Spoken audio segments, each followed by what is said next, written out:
Hello learners, welcome back to our channel. In this video, we are going to be learning OSPF Virtual-link.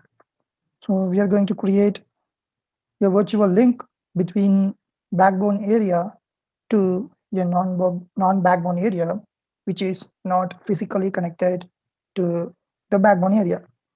So here is our scenario.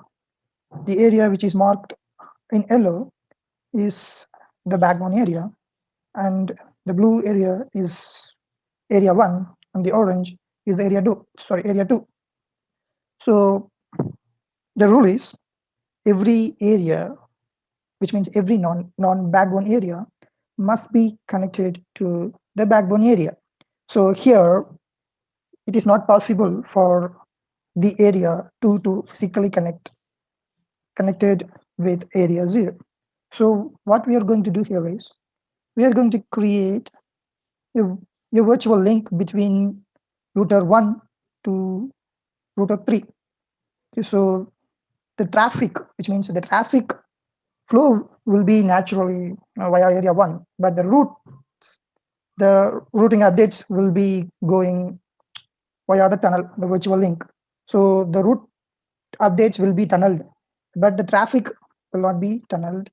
Okay, so and also if you see that this area is called transient area. So transient area means there will be an entrance and exit will be there. So transient area means one entrance and exit. This is called the front door, and this is called the back door. So traffic comes via F0/1 and leaves via F0/0. So one for inbound and one for outbound. If it is a stub area, does not stub area has only incoming ports, so it does not have any outgoing ports. So only one single port for incoming and outgoing. But here we have one for incoming and one for outgoing. So this area is called transient area. And also we cannot create virtual link in stub area because stub area has only one link for incoming and outgoing. Okay, so here we have an incoming and outgoing port. So two-way. Here we have two doors.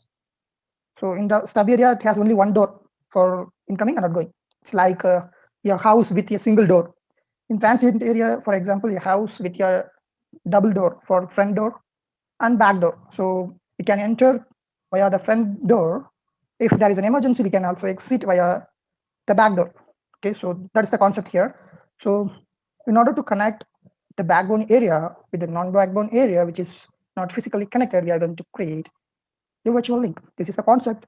Okay, so let's get into the configurations. So here you can see the router IDs. The router ID of R4 is 4.4.4.4, and the router ID of R3 is 3.2.3, and the router ID of R1 is 1.1.1, and the router ID of R2 is 2.2.2. Because I have created loopback interface on each router. So by default, OSPF takes the loopback interface, which is the highest loopback interface as the router ID. So I have created one loopback interface on each router. Okay, so it will be our router ID. Okay, so let's get into the configurations. So the first configuration, I have done the basic configuration such as assigning IP addresses. So now I'm going to enable OSPF. Here you can see we have connectivity. I can ping my neighbors. So now I'm going to enable OSPF, let's say autonomous system number 1. OSPF is an IGP protocol. IGP means interior gateway protocol. So interior gateway protocols are commonly used in an autonomous system, within an autonomous system. Okay, so the routers that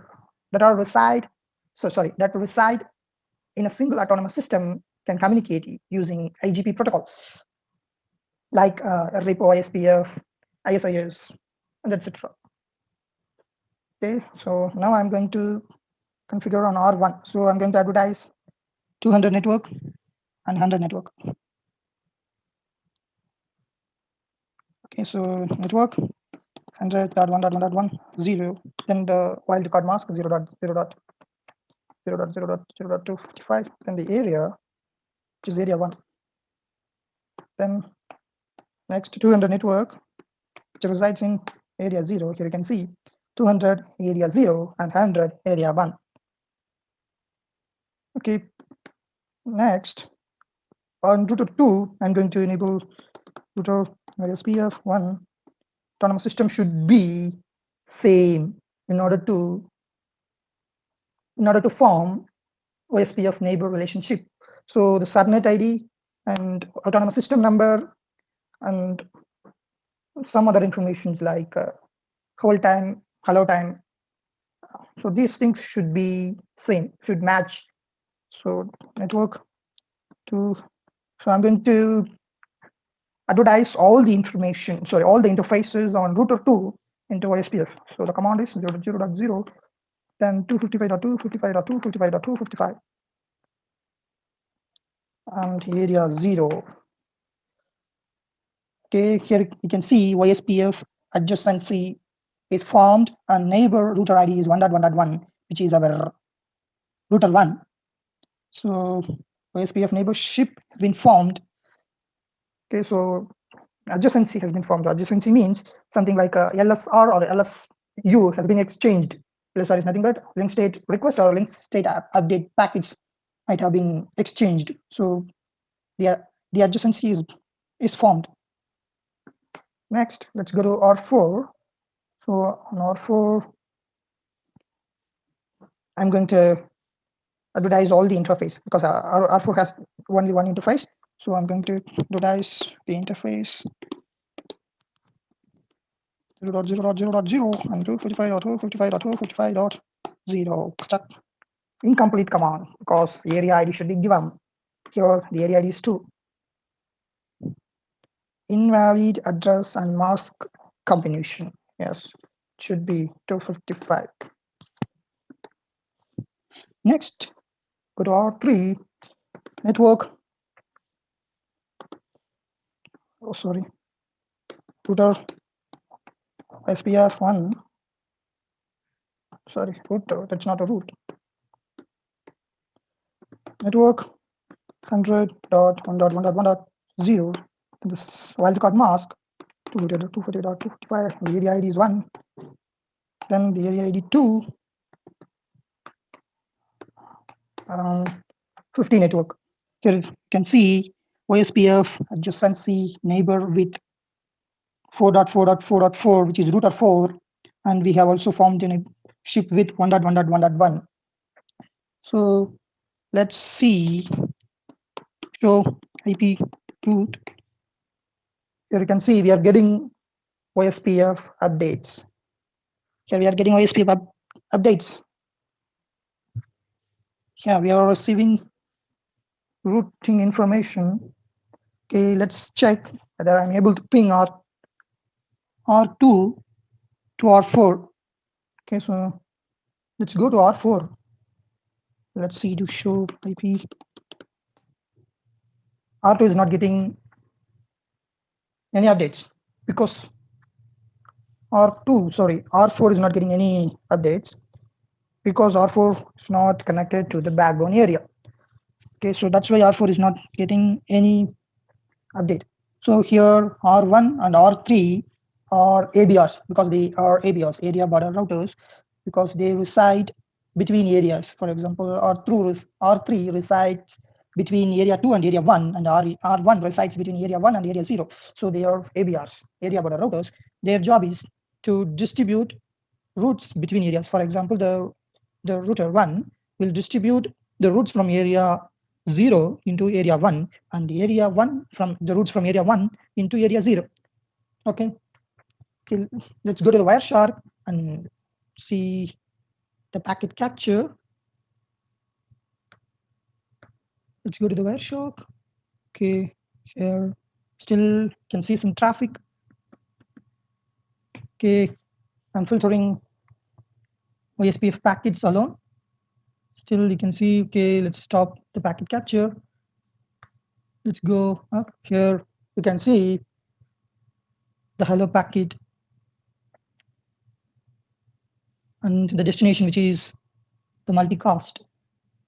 Header information available on header, version and packet length, source via router ID, area ID, checksum and authentication in OSPF. hello packet.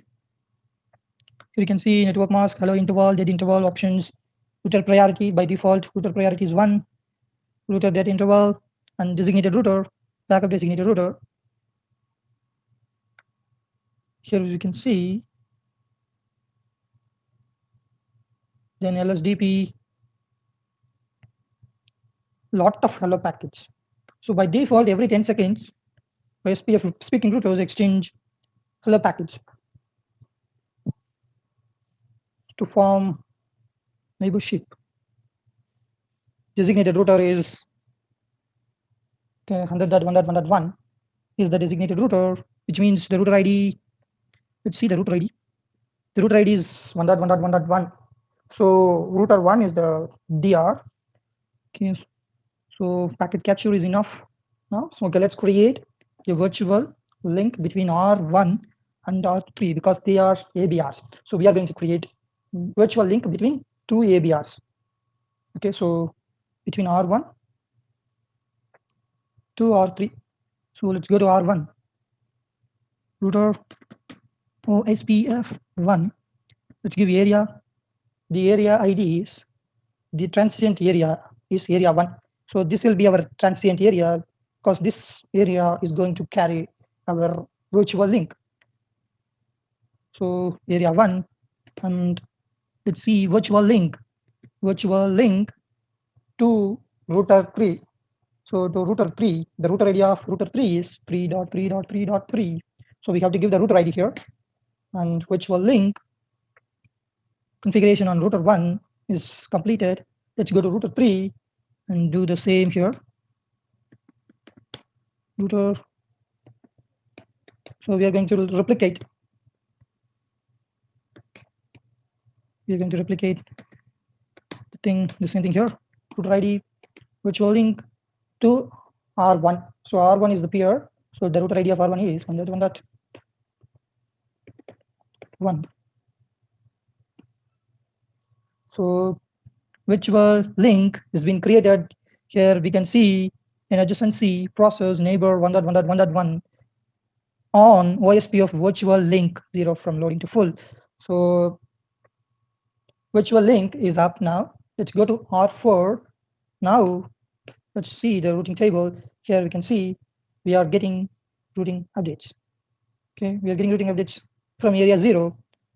Okay, so what happens here is the route updates are traveling or traverse via the virtual tunnel between R1 and R3. You can also use GRE as well. So, but if you use GRV, there will be overhead, like GRE header, like there will be overhead and it will take some delay. But here it's fast and simple. Let's go to the Wireshark and see the traffic.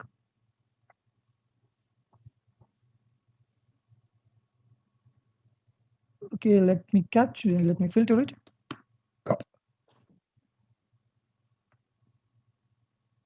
You can see update hello package, lot of hello packets and database descriptive packet and LSU, LSR, then state request, then ls update, then acknowledgements. So these packets have the information. This packet has the information like routing information, LSDB. So what happens here is the LSDB is sent to the neighbor.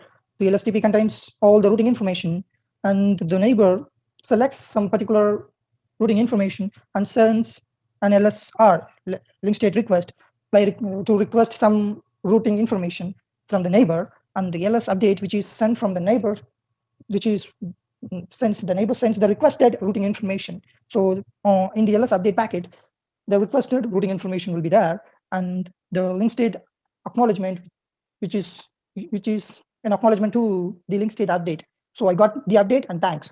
So okay, so these are the information available on OSPF in OSPF packets.